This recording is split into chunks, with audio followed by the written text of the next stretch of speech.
नमस्कार, मी ज्योतिषाचार्य डॉक्टर सृष्टी मोरे, कोल्हापूर।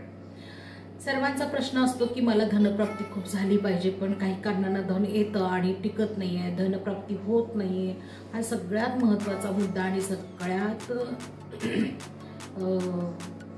गरजेचा असा मुद्दा आहे की बाबा मला धनप्राप्ती झालीच पाहिजे किंवा झालेली आहे परंतु तो धन टिकत नाहीये।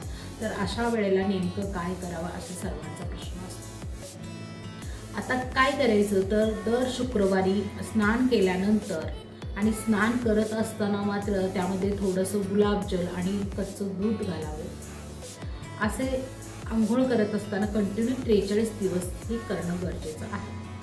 त्यानंतर महालक्ष्मीचं स्तोत्र संकल्पपूर्वक वाचणे, श्रीसूक्त संकल्पपूर्वक वाचणे किंवा कनकधारा स्तोत्र जे आहे हे संकल्पपूर्वक वाचणे महत्त्वाचे आहे।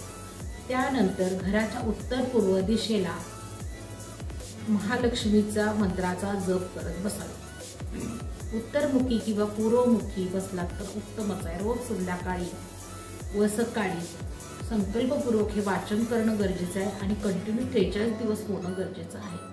महालक्ष्मीच्या श्रीयंत्राची पूजा सुद्धा तुम्ही करू शकता आणि या वेळेला तुपाचे 8 दिवे दररोज लावावे। त्याचबरोबर गुलाबाची फुले, गुलाबाचे अत्तरे किंवा गुलाबाच्या अगरबत्ती सुद्धा लावायला हरकत नाही। मखाण्याची खीर किंवा साबुदाण्याची खीर अर्पण करावी। तसेच शुक्रवारचा बिनमिठाचा उपवास करावा।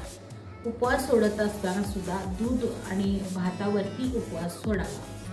उपवासाच्या दिवशी चुकीचे कोणतेही अन्न सुद्धा खाऊ नये ज्यामुळे उपवासामध्ये खंड पडेल। हा तर तुम्ही एखादं फळ खाऊ शकता।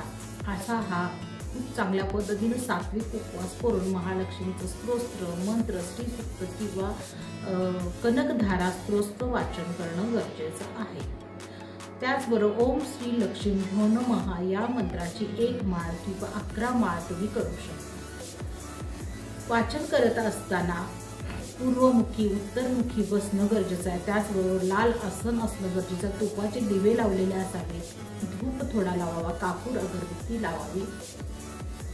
महालक्ष्मीला लवंग, फुलवाली लवंग अर्पण करणं सुद्धा गरजेचे आहे। संकल्पपूर्वक आणि विधिवक्त जर तुमचं वाचन पूर्ण झालं तर तुम्हाला निश्चितच ते फळ मिळायला चालू होईल। धन्यवाद।